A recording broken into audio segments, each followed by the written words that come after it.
gracias por acompañarnos.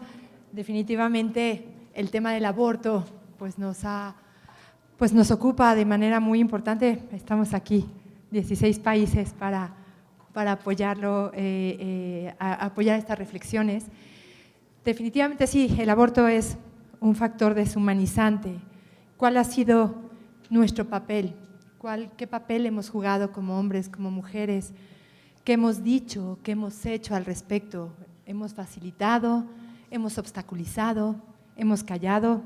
¿Cómo respondemos ante estas circunstancias difíciles? Y aquí lo que nos va a ocupar es ver cómo nos estamos desdibujando, ¿no? Por eso el tema de la deshumanización del aborto desde todos estos aspectos, desde la mujer, desde la práctica médica, desde nuestra sociedad, que callamos, cómo hemos empujado a que se bloqueen las emociones, a que se paralice la razón y que no seamos claros y le estemos fallando a nuestra sociedad. Entonces, para comenzar, tenemos una experiencia muy valiosa de alguien que ha trabajado mucho por poner en alto lo que es el acompañamiento posaborto y que me encantaría que nos compartiera cómo se ha desdibujado esa humanidad en un camino que suena duro decirlo, pero que pudo haber sido fácil en un momento. Fácil, bueno, no fácil, yo creo que nos lo compartirás mucho mejor. Bien, agradezco mucho la oportunidad de poder estar acá y también porque uno siempre está cumpliendo una misión, ¿ya? Y esta misión me fue encomendada y estoy aquí. Y hace tiempo que yo vi un afiche que decía, eliminando al hijo se acaba el problema. Después del aborto, ¿qué? Eliminando al hijo, ¿se acaba el problema? Después del aborto, ¿qué? Y esa fue la pregunta que yo me hice 37 años atrás. Hoy día yo sé que tendría un hijo de 37 años. Pero cuando uno es capaz, ¿ya? Y la pregunta que yo me cuestioné es si yo fui capaz de eliminar a mi hijo, ¿de qué más puedo ser capaz? Yo eliminé, y lo reconozco, a mi tercer hijo, porque mis dos hijos fueron muy seguidos. Cuando mi hija mayor tenía 5 meses, yo quedé esperando al segundo. Y cuando mi hijo, el segundo, tenía 8 meses, quedé esperando al tercero. Y me hace mucho sentido lo que se habló en la primera conferencia, porque no fue distinto. Mi esposo me dice, yo te apoyo en lo que tú decidas. Y el silencio de él fue eso, ¿ya? Cuando yo quería hablar, él decía, ya demos vuelta a la página. Se volvió la incomunicación. Cuando yo me sentía un estropajo, yo sentía que yo no valía como mujer, no valía como madre. No podía hacer cariño a mis hijos, porque ¿cómo yo podía hacerle cariño a mis hijos si yo había eliminado a uno de sus hermanos? ¿Cómo yo podía querer ir a las reuniones de apoderados cuando yo no quise ir ni educar a mi hijo? Yo creo que cuando hablan de que el aborto deshumaniza, sí, porque uno pierde la identidad y el rol de mamá. Yo no sé para dónde iba. Había un antes y un después. O sea, una de las cosas, de la justificación que decía, nosotros estábamos recién casados, con todas las ilusiones de una pareja joven, pero empezaron a llegar los hijos y había que aceptarlo. Pero al tercero no lo aceptamos. ¿Por qué? Porque estábamos en un proyecto de comprar una casa. Como crecieron, mis hijos fueron muy seguidos, crecieron, se casaron y se fueron. Hoy es una casa vacía. Siempre me pregunto qué rol hubiese estado haciendo este hijo. ¿Qué hubiese sido? ¿A quién se hubiese parecido? ¿Qué estaría haciendo ahora? ¿Sería profesional como sus hermanos? Afortunadamente, siempre lo voy a decir, yo tuve no sé si la gracia, no sé, la bendición de haber llegado a un sacerdote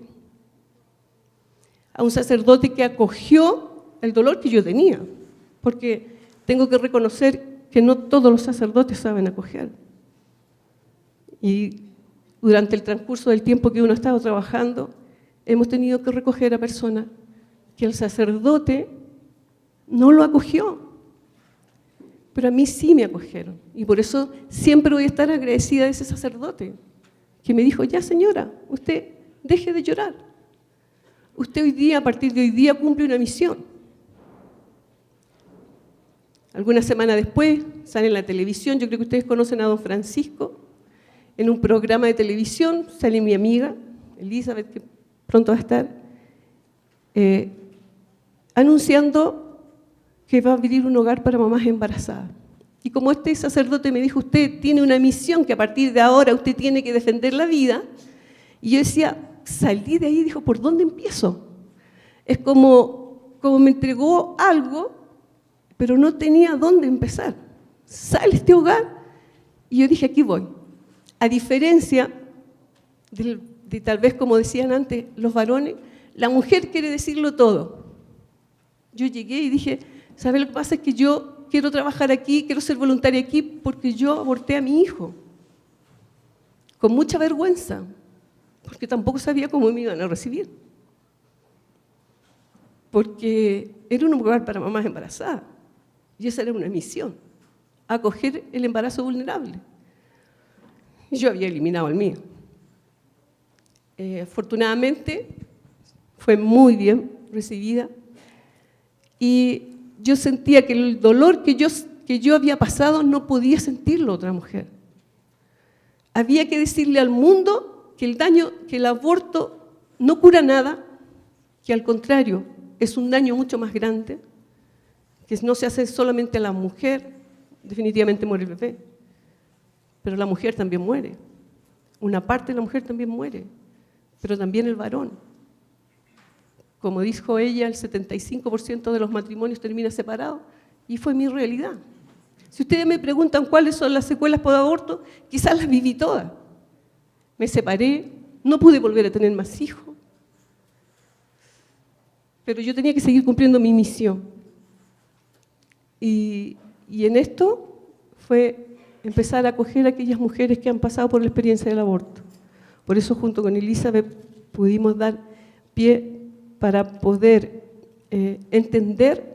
También tuvimos que estudiar, prepararnos, también hacer mi propio duelo, empezar a perdonar a todos los que quedaron en silencio, a todos los que me dijeron dónde lo podía hacer, pero también a empezar a enfrentar a mis hijos. Ya mis hijos eran adolescentes y sabían que yo estaba trabajando en este hogar, porque posteriormente yo perdí a mi cuarto hijo. Y ahí supe que nunca más iba a poder tener un hijo a raíz de las secuelas que me había dejado el aborto. Después de un tiempo, ya cuando ellos eran profesionales, cuando su madurez podían darlo a entender, ellos se enteraron. Yo conversé con ellos. La historia es bastante más larga, que no se las puedo contar. Pero sí, el temor y la vergüenza que yo tenía, ellos que veían a una mujer muy activa, trabajando como voluntaria en un hogar, además trabajando con jóvenes por otra línea, se fueran a defraudar de esta mamá que había eliminado a su hermano. La reacción fue distinta de la que yo esperaba. Tal vez porque lo intuyeron, no lo sé. Pero me dieron un abrazo muy grande, ya mis hijos tenían 21 años, y me dijeron, mamá, cuenta con nosotros a partir de ahora. Yo ya hacía mucho tiempo que había quedado sola con ellos. Y ellos hoy día son mi mejor apoyo. Y cuando yo digo y cuando también decían que el aborto afecta a la sociedad, también afecta a la familia completa. Mis hijos están casados, tengo nietos, y ellos saben que anda esta abuela paseando, o no paseando, sino recorriendo los diferentes países diciendo el aborto es malo. Mis hijos hoy día tienen plena conciencia de lo que significa abortar un hijo. Porque ellos no tienen un hermano que muchas veces a lo mejor también me cuestionan, o ellos se cuestionan, o ellos también sienten la falta. Eso, no sé, pero solo espero, y yo tengo la fe de que me voy a encontrar espiritualmente ya con mi hijo, sé que me perdonó, me costó muchísimo perdonarme, porque yo creo que lo más difícil para una mujer es perdonarse.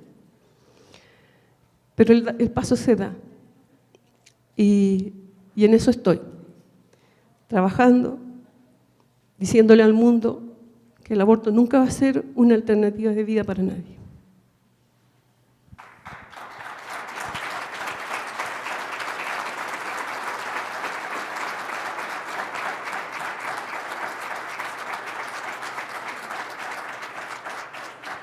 Muchas gracias, Adriana. De verdad, sabemos muy bien lo difícil que es esto. De verdad es un acto de muchísima generosidad que nos muevas a continuar, a no guardar silencio. Y quisiera buscar un poco más de ti, preguntarte, porque creo que es importante que lo sepamos. Yo de momento pensé, o sea, ¿cómo fue ese momento en donde estabas casada, tenías una familia? O sea, por eso como que de momento pensé lo fácil que fue. Obviamente no es que fuera fácil, pero lo fácil que lo acoge los demás. Y ¿cómo fue eso, ese momento de que todos podemos vivir una situación así, en unas circunstancias así? Claro, la verdad es que uno en estas cosas siempre se encuentra la compasión de alguien, la compasión de mi familia, porque todos aceptaban que de alguna manera sí eran muchos hijos. Sí, en el fondo todos los proyectos que nosotros teníamos se iban a truncar. Por lo tanto, el silencio de mis hermanas, el silencio de mis papás, y lo más triste es el silencio de mi esposo. ¿Ya? Él no hace más de 6 años que vino a entender por qué, cuando yo le decía, pero tú eres papá de 4 hijos, 2 están vivos, pero 2 no están. Uno porque por decisión nuestra y el otro porque no pudo venir. Pero me dice, ¿pero cómo? ¿Sí? Porque la maternidad ni la paternidad no termina con el aborto. Somos hijos de hijos que no están, de hijos que están muertos. ¿Ya? Pero sí fue muy difícil, porque uno toma la decisión, primero porque mi esposo venía de una familia bastante grande, con mucha una situación económica muy precaria, por lo tanto, muchos hijos también le asustaba.